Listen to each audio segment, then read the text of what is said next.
Hello, my name is John Moy, and welcome back to my channel.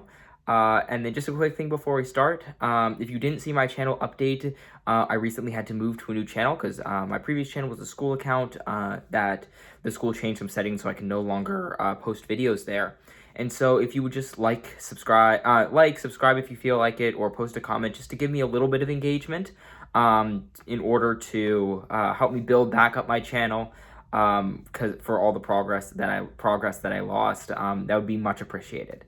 And of course, this week will be week 6 of my week in reading, and I have a couple of books that I'm super excited to talk about there. But today, I'm talking about some of my favorite books that I've ever read. It's my second favorite series, right behind Lord of the Rings, and all 4 of these books are in my top 10 books of all time. And I'm talking about the Randall Monroe collection by Randall Monroe. It was started out with What If by Randall Monroe, before he published How To. He published the sequel to What If 2, and then Thing Explainer was the final book published in the series. And these are some of the best books that I've ever read in my life. There's very little that I would critique about these books, other than the fact that they're too short, and I wish there was more entries.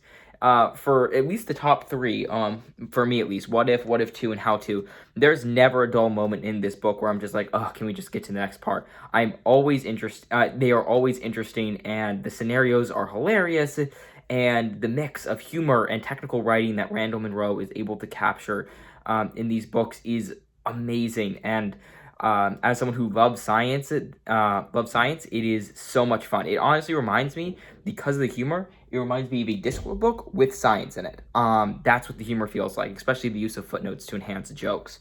But I guess to talk about them one by one, the first book that I read and that was released is What If 2. What If, and it takes crazy hypothetical scenarios and applies real-world math and science in order to figure out what the answers to these problems are. How long could a nuclear submarine last in space? How much electricity would Yoda generate? And could we build a Lego bridge between New York and London? And the reason the book works so well is because not only is the author incredibly intelligent, and if he doesn't know much about a topic, several times he'll reference where he went to talk to friends or other sources that were able to give even more insight that he didn't have before, leading to all the answers being incredibly well thought out. In addition to that, all the chapters are super short. There's about 300 pages, and each 300 pages, and probably about 40-50ish scenarios, which means that the chapters are super short, which makes them super punchy. They don't last longer than they should, which once again is which gives the book just kind of, you just tear through the different scenarios. I mean, I've read this 300-page book in a day before. That's how much I enjoyed. It's a book that I probably reread almost as much as any other. There are a couple that there's maybe 1 or 2 that I've reread more, but this is still at the top of the books that I've read again and again and again, just because of how much I love it. The humor, the science in it is also interesting. And then I'll talk about What If 2 as well. It's just a continuation of the first book. The only difference between these 2 books is the scenarios they present. They're presented in the same way.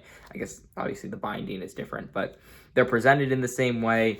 It's still the humor and the science that makes these books so enjoyable. Just this is an add-on with more scenarios, which these are my 2 favorite because every part of these is just so funny. They're short, they're hilarious. The science and math is really sound and creates for, the initial questions might be hilarious, but the answers he provides is even funnier. And I mean, it has the greatest kind of disclaimer of any book I've ever read.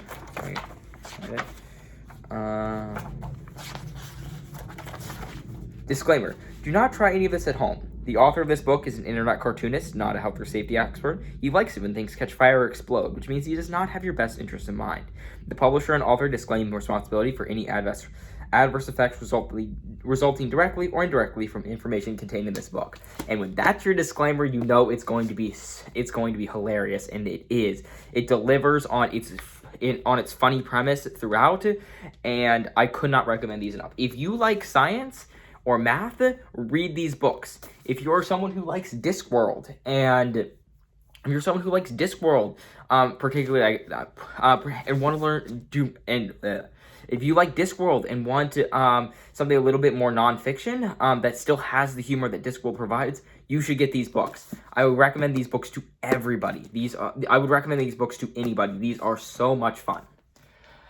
Then, What If 2 was actually the last one I read, but the one I read after What If 1 is How To. How To has fewer scenarios. It is, the chapters are longer, but what it does instead is what normally it tries out more ideas. Typically, What If 1 will try out one idea and run with it for the entire duration of the idea, for the entire duration of the chapter. This one will take several ideas and build off of one another, or go in completely different directions to make it even more and more humorous. This one is, instead of answering questions, this is taking things that we commonly do in our everyday life and finding the most complicated and over-engineered solutions to them, which is just as funny as it sounds, whether it be how to throw a pool party, how to play tag, or how to build a blob emote.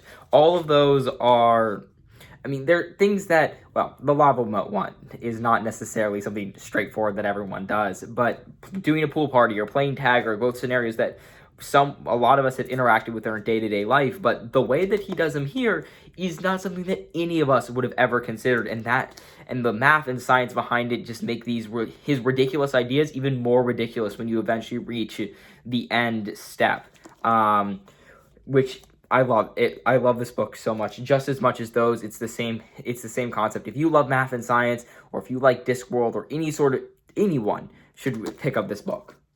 And then finally, for me at least, this is probably the weakest book in the set. This is the one I probably like the least. This one is actually ranked 10 out of my top 10 books. It's still great, don't get me wrong, but it's the weakest one of his set, and that is Thing Explainer. And Thing Explainer is he takes super complex topics or objects or ideas, and he explains them using the 1,000 simplest words in the English language. Right. So things like Earth's surface. Things like boxes that make clothes smell better, like a washing machine or dryer, or the U.S. space team's Go-Upper 5 being the Saturn V rocket, or a hand computer being a smartphone. He takes these incredibly common words that most people can understand. It takes things that are incredibly difficult and complex and breaking them down into those words, which leads for a lot of funny passages where you're trying to explain something that has a lot of technical language that you just cannot use the technical language for. It was the 100 most commonly used words that you cannot use technical language for, leading to lots of really ridiculous scenarios and ways that he uses the English language to explain scientific concepts.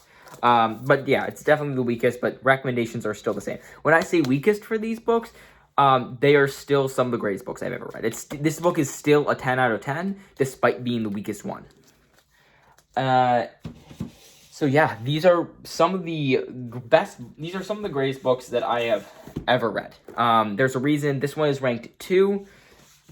This one is ranked number 2, just behind The Lord of the Rings. This is ranked 3. This one is ranked 4, so they're all right in order. And then Thing Explainer is ranked 10. These books are amazing. I love them so much. These are books I've reread again and again and again. Very similar to the Discworld books. If I'm having a bad day, these are books that I will pick up and read just because they will make me laugh and they will make me just have a good time no matter how bad I'm feeling. So I will have the links in the description if you want to buy any of these 4. And I'm sure your local libraries will probably have them as well. They're fairly popular, so you might find them there if you don't want to go out and purchase a book. I'm sure they're also available on e-reader, with the exception of, I don't know if Thing Explainer is, just because of how it is. I don't know if you can put Thing Explainer on an e-reader. These do have pictures in them. He's a cartoonist, as he said, so there are little cartoon drawings. I don't know with an e-reader, but I'm sure you could find it, at least for the smaller 3.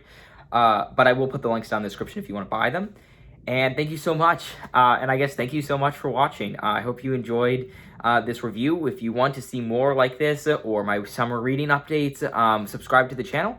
And I will see you this Sunday for a very Discworld-filled reading update. Unseen Academicals and The Last Hero, absolutely.